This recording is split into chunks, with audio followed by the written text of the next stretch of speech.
Hello, my dear students. How are you? I hope you're just doing great. Today it's a mighty day. I hope you just enjoy it. Do whatever you want to do. Feel free to study with me, and also feel free to sit down, turn on some music if you do want to watch the video, and relax. Just make yourself comfortable. Just watch the video with us. I want to say also thank you to Mr. Daniel. Daniel, you are a great teacher. You are one of my friends. I have learned so much from you. You have given me directions all the ways, and your advices, have worked for me a lot. So I want to thank you, and I want to say to your students that you are the best. You are a terrific, you are also so talented, and thank you because I consider you my friend. I just wanted to say that, and also I'm very happy because I got my PlayStation 4 with oh my god, amazing games. But the game that I am looking for desperately is Nanatsu no Taizai. Seven Deadly Sins. I love that anime. So Daniel, if you didn't have the chances of getting one of these, just get it because and watch it at Netflix. It's amazing. Good. So that's why I'm very happy today. Let's go to start the class today, and we've got a new topic. And here it says a passive voice. And here you got Snoopy. Snoopy is a tiny cat dog, and he also is going to explain what the passive voice means. Okay, it's very simple. Don't get scared of this because you think, oh God, passive voice can't get. No, it's not. You are going to discover, you are going to enjoy how pleasant would be to learn the passive voice. First of all, what is a passive voice? For example, the passive voice is when you want to emphasize the action of the verb. So what is a verb? A verb is an action. For example, I drink, you study, I think, I watch, I smile, I cry. So you've got different verbs, and those are actions because you perform. You develop each action or verb. And we want to emphasize the action, the verb, and the object of the sentence. So this means that the subject is either less important than the action itself, or that we don't know who or what the subject is. So we are going to see it very simple. We've got this example, and I think it's the clearest of all. Okay, because you are going to get it easily. So we've got the active voice, and we've got at the bottom the passive voice. In the active voice, we've got Alex wrote an essay about his grandfather's Alzheimer. Alex is the doer. He did the action. He performed the action. Wrote is the simple past verb, is the action itself. And then we've got an essay about his grandfather's Alzheimer's. Who received the action? Who did it? Of course, Alex's grandfather. So, Alex's grandfather is who received the action. So, that is the active voice. Let's go to turn it into the passive one. Saying I've got an essay. So, all the green line which was at the end, now it's at the beginning. And I change only the positions. And it said about Alzheimer, the receiver, it was the object in the active. But in the passive, now it's the subject. And it said about Alzheimer, was written. Sir, I don't understand. Why was written? Because if you got in the active voice the simple past verb, in the passive voice, what you have to conjugate is only the verb to be. The verb to be has been always, or it's going to be always conjugated, always. And then plus the past participle verb. So if I've got in the active the simple past verb, in the passive voice, I of course need the passive voice but in simple past. So I've got an essay about Alzheimer was written by who? Who did it? Who did the action? Alex. So I sum up preposition by and then Alex, the doer, the subject at the active voice. Sir, one question, is it necessary, is it important that I add preposition by Alex? Well, sometimes it's not important because you can say, I need to say about Alzheimer was written, that's all. Is that okay?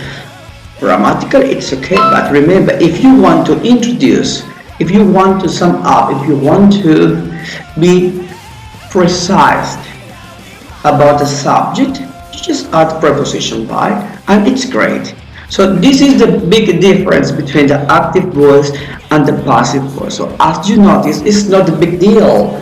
It's just changing positions. Here we've got a chart. In this chart, you are going to see the tenses. For example, we've got present simple. I read an interesting novel. That is the active I am the subject. Then I've got the passive voice. An interesting novel is read. So why is read? Because remember, I said that we have to conjugate the simple present, in this case, verb to be. So I've got an interesting novel is read. By who? Who did this action? If you want to sum up, preposition by me, because I was the one who did the action. Then you've got present continuous, for example. I am reading an interesting novel. An interesting novel is being read. Why? Because remember, I am using the ing structure. So what I have to conjugate is the verb to be. But in this case, present continuous. That's why I say an interesting novel is being read. So and then you can find all the tenses. We've got simple present, present continuous, past simple. It's going to do another one, the last one. Okay, I'm going to pick up future simple. Active. I will read an interesting novel. An interesting novel will be and the past participle verb read. By who? By me. Because I was the one who did the action, by the way. Okay? So I am completely sure this chart could help you understand also all the tenses. If you know the verbs in present simple, if you know the simple past verbs, and if you handle the past participle verbs, believe me, this is going to be piece of cake for you. This is going to be a piece of cake for you. So easy to get it. Great. Then we've got, well, also we've got future simple. But future simple, I think, is very simple to understand. We've got active voice and then we've got passive voice as well. Example, girl will click selfie. Selfie will be clicked by girl. Girls will click selfie. Selfie will be clicked by girls. So, excuse me, may I just leave out by? Of course, you can say selfie will be clicked, that's all. Selfie will be clicked and selfies will be clicked.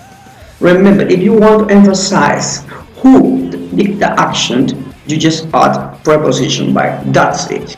That's it. As simple as that. Okay, we've got some interrogative examples.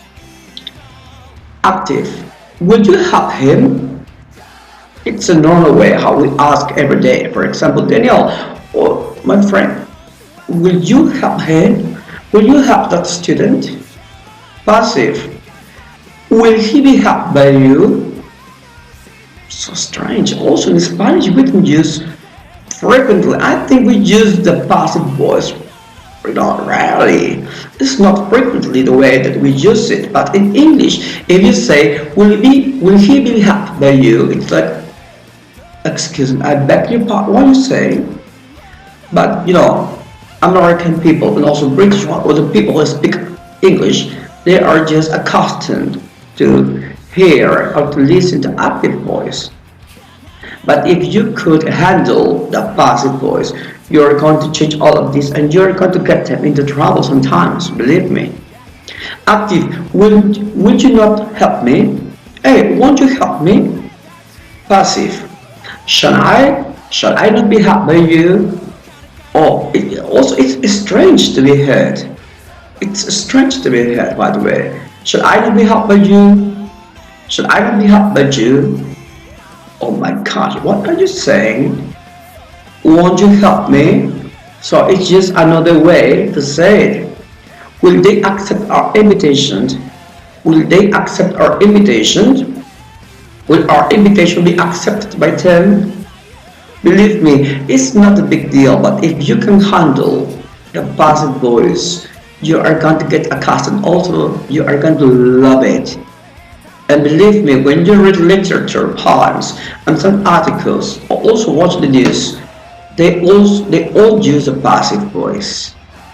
And well, I don't know if you are going to maybe follow my profession because well, I'm a teacher, but I'm also a translator, and we need to understand sometimes the ways people speak, and they speak different than we do.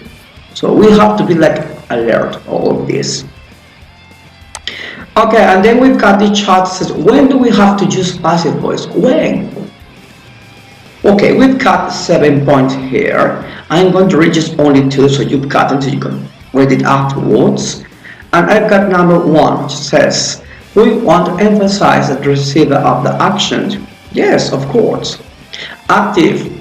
L.H. Oswald killed President John F. Kennedy. President John F. Kennedy was killed by who? By L.H. Oswald. So we want to emphasize that the receiver of the action. And who is the receiver? John F. Kennedy. Number two, we don't know the agent. We don't know who did the action. Somebody stole John's car yesterday. John's car was stolen yesterday. By who? Who stole it? I don't know. So those are some ways or some points when we have to use the passive voice. Then you've got the agent, it's obvious. The agent is not important. The agent is everyone. We're making general statements or announcements. And we are writing formal or scientific texts. So I suggest watch this video, just take a look at the chart, understand, practice the active and the passive voice, and then you are going to get some example like this one. For example, here we got a cat. The cat was chasing the mouse, active voice. Simple past continuous. The mouse was being chased by the cat. In this case, I am emphasizing who did the action. Who did the action? The cat. Mistakes were made. By whom? By you? By us? By her? By him? I don't know. Who did it? I don't know. The baby was carried from the burning house. The baby was carried from the burning house. By whom? Who carried up the baby? We don't know. We have no idea. So that is how passive voice works. And this was for the end. I just wanted to add up a quote by John Pilger. And he said, using the passive voice is always very helpful. Mind you, a lot of that propaganda English emanates from here. The British establishment has always used the passive voice. It's been a weapon of the cut, so those who committed terrible acts in the old empire could not be identified. So the ones who committed the terrible acts in the old British Empire and they didn't want to be identified, they tended to use the passive voice as a weapon. So I want you to think about this and consider it a weapon. The passive voice could be an effective weapon at speaking because you could only, as I said previously, you could get people into trouble. Because if you know how to handle the passive voice, but if they can't do it, if they don't understand what you mean, who they are going to be into trouble. Believe me, it's going to be them. Them. So, wow, this is the passive voice. This is not a big deal as people think, by the way. And I hope you like it. I hope you got it. If you've got any question, if you've got, I don't know, some doubts, just let me know. You could set me on WhatsApp. Also, Mr. Dennis got to. I'm completely sure he's going to create it for you because he knows all this. As I said previously, he's a great teacher, and he's my friend. Oh, Daniel, I love you so much, my friend. You're the best. Thank you very much, my students in general, at all the branches and all the branches. So I hope one day meeting you face to face. Have a great day. You are the best, and please don't forget to watch Nanatsu no Desai. I love you. Bye bye, my friends.